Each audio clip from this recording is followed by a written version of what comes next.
بسم اللہ الرحمن الرحیم۔ السلام علیکم ورحمۃ اللہ وبرکاتہ۔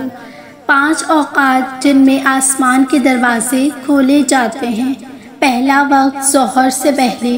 رسول اللہ صلی اللہ علیہ وسلم نے فرمایا، سورج ڈھلنے تک آسمان کے دروازے کھول دیے جاتے ہیں اور ظہر کی نماز کے بعد بند ہوتے ہیں۔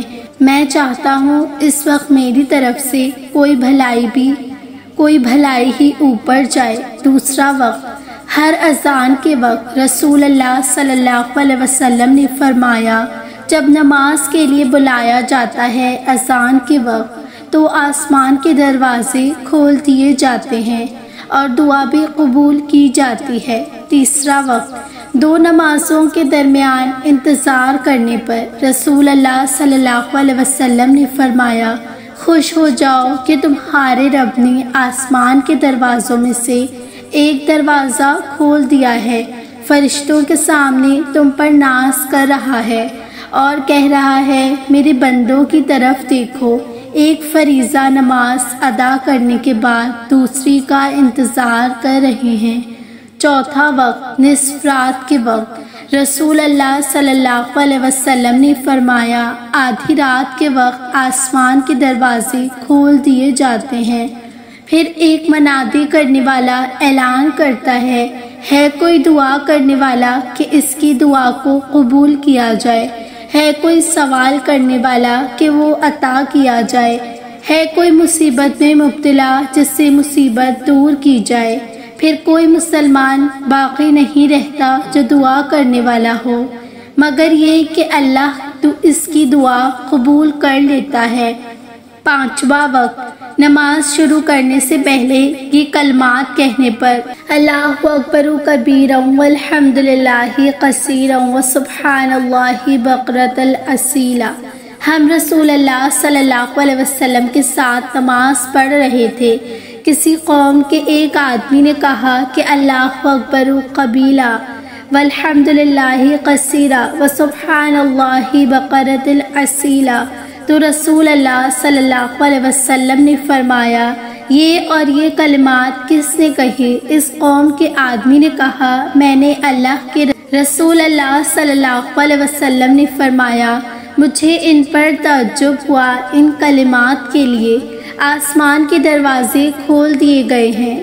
ابن عمر کہتے ہیں، جب سے میں نے رسول صلی اللہ علیہ وسلم سے یہ بات سنی ہے، میں نے ان کلمات کو ترک نہیں کیا۔ ان کو پھیلاؤ کیونکہ علم کو پھیلانا عظیم قربتوں کا ذریعہ ہے۔ ابن المبارک رحمۃ اللہ علیہ کہتے ہیں، میں نہیں جانتا نبوت کے بعد علم کو پھیلانے سے زیادہ افضل درجہ کوئی ہے۔ خدا آپ کے اوقات کو اچھا بنائے جو آپ کو دنیا اور آخرت میں فائدہ پہنچائیں۔ خوش قسمت ہے۔ لوگ کہتے ہیں کہ فلاں شخص خوش قسمت ہے، اس کے پاس گھر ہے، اس کے پاس گاڑی ہے، اس کے پاس نوکری ہے، اس کے پاس بیوی ہے، اس کے پاس بچے ہیں، وہ عہدے دار ہے، اس کے پاس مضبوطی تعلقات ہیں، اس کے پاس سفارش ہے۔ یہ سب دنیاوی خوش قسمتی کی باتیں ہیں اور ان میں کوئی حسد نہیں ہے۔ خوش قسمت وہ شخص ہے جو جانتا ہے کہ جو شخص رات کو سورہ بقرہ کی آخری 2 آیات پڑھے وہ اس کے لیے کافی ہیں اور وہ انہیں پڑھتا ہے۔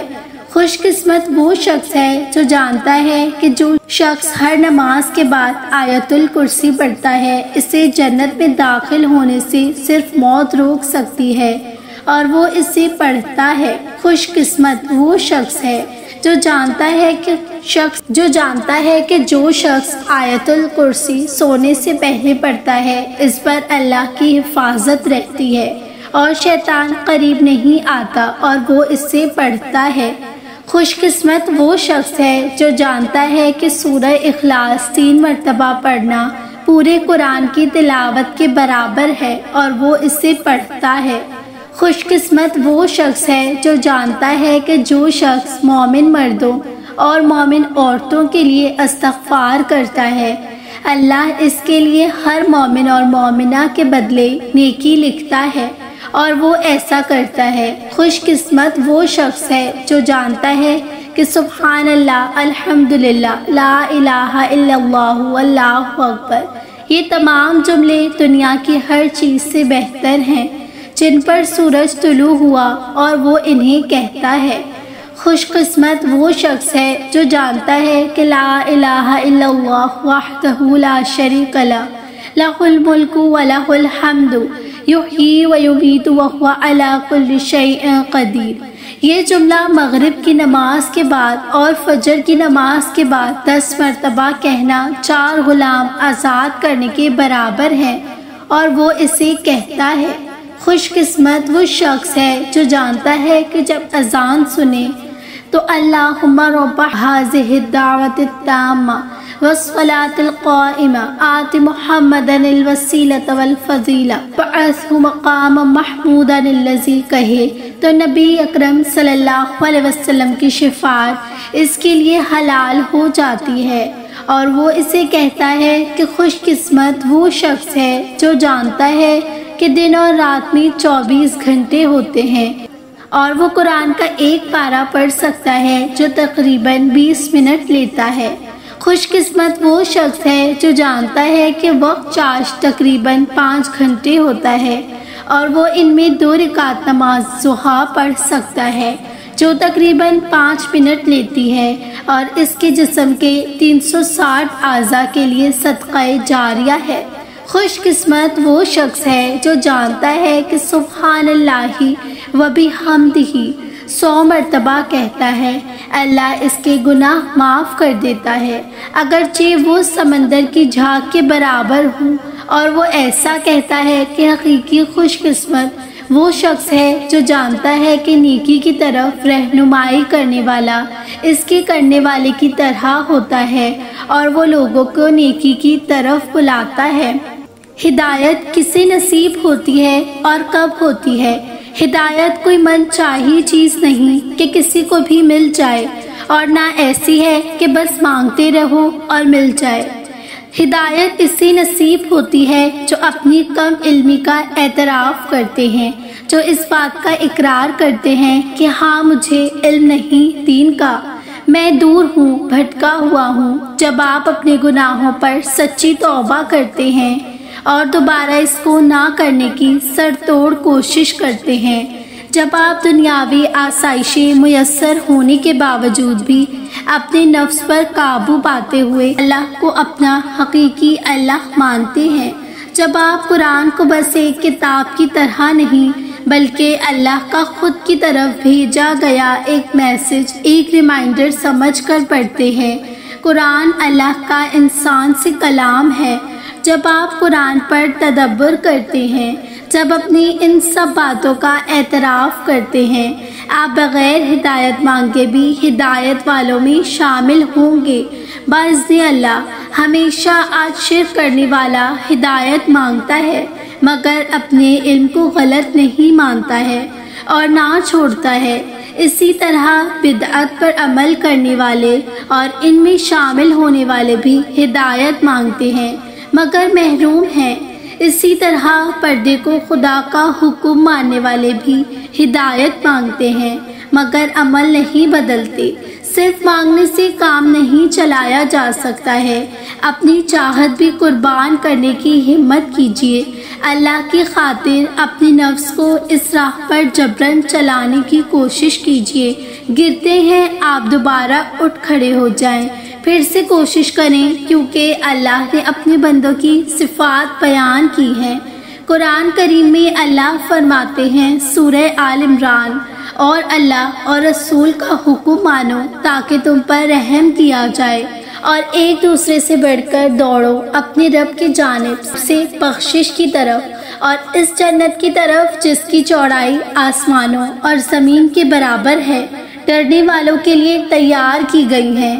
اور وہ لوگ کہ جب کوئی بے حیائی کرتے ہیں یا اپنی جانوں پر ظلم کرتے ہیں تو اللہ کو یاد کرتے ہیں، بس اپنے گناہوں کی بخشش مانگتے ہیں، اور اللہ کے سوا اور کون گناہ بخشتا ہے، اور اللہ کے سوا کون گناہ بخشتا ہے، اور انہوں نے جو کیا اس پر اصرار نہیں کرتے جبکہ وہ جانتے ہوں بشرن تقاضا ہے انسان گناہ کا مرتکب ہو جاتا ہے، مگر میرے رب نے یہ نہیں فرما دیا کہ گناہ ہو گیا تو اب دوبارہ پلٹ کر نہیں آنا۔ بس آپ اس گناہ کا اعتراف کر لیں، اللہ سے سچی معافی مانگ لیں اور دوبارہ پلٹ کر آئیں، کیونکہ گناہ کر کے اللہ کی نافرمانی کر کے اکڑنا شیطانی طرز عمل ہے جو کہ قرآن میں اللہ نے بیان کیا ہے۔ اس مقام پر جب حضرت آدم علیہ السلام کو سجدہ کرنے کا کہا گیا تو وہ اکڑ گیا، اللہ رب العزت کے سامنے اکڑ گیا، اور اکڑنے کی وجہ یہی تھی کہ میں آگ سے بنا ہوں، زیادہ فضیلت والا ہوں۔ مگر دوسری جانب جب فرشتوں سے کہا گیا تو انہوں نے یہ بات بھی کہی کہ اے اللہ، کیا انسان کو خلیفہ بنا کر بھیجیں گے جو فتنہ فساد کرے گا؟ اللہ نے حضرت آدم علیہ السلام کو علم سکھا دیا تھا۔ جب ان فرشتوں سے اس علم کا پوچھا تو اعتراف کیا کہ یا رب، ہمیں یہ علم نہیں دیا گیا، آپ کی رحمتیں ہم نہیں جانتے ہیں، صرف اتنا علم جتنا آپ نے دیا ہے۔ تب حضرت آدم علیہ السلام سے وہ بات ان کے سامنے بتلائی تو فرشتوں نے سجدہ کیا، مان گئے ہم نہیں جانتے، ہم نہیں رکھتے مکمل علم۔ آج بھی ہم علم نہیں رکھتے کیونکہ شروع دن سے دنیا کی کتابیں ہاتھوں میں پکڑی ہیں۔ کیسے سمجھ جائیں رب کی حکمتیں، کیسے سمجھ جائیں رب کے دین کو؟ اہل علم سے جڑنے کی کوشش کریں، کیونکہ ان کو میرے رب نے دین کی خدمات کے لیے چنا ہے، ان کو رب نے دین کی حکمتیں بتائی ہیں، انہوں نے رب کے کلام کو سمجھنے کی کوشش کی ہے، زندگی اس کے لیے لگائی ہے۔ آج تو اس قدر علم حاصل کرنا آسان ہے، اگر ابھی نہ حاصل کیا تو پکڑ ہو گئی، پوچھا جائے گا کہ تم تک دین پہنچ رہا تھا، ذرائع تھے تمہارے پاس، کیوں نہیں حاصل کیا؟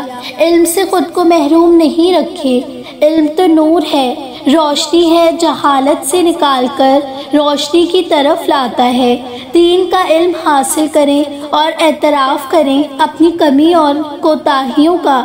اللہ کے سامنے اعتراف کرنا چاہیے، اللہ کے سامنے اعتراف کرنا چاہیے ہے، رو کر گڑ گڑا کر اللہ سے معافی مانگتے رہنا چاہیے۔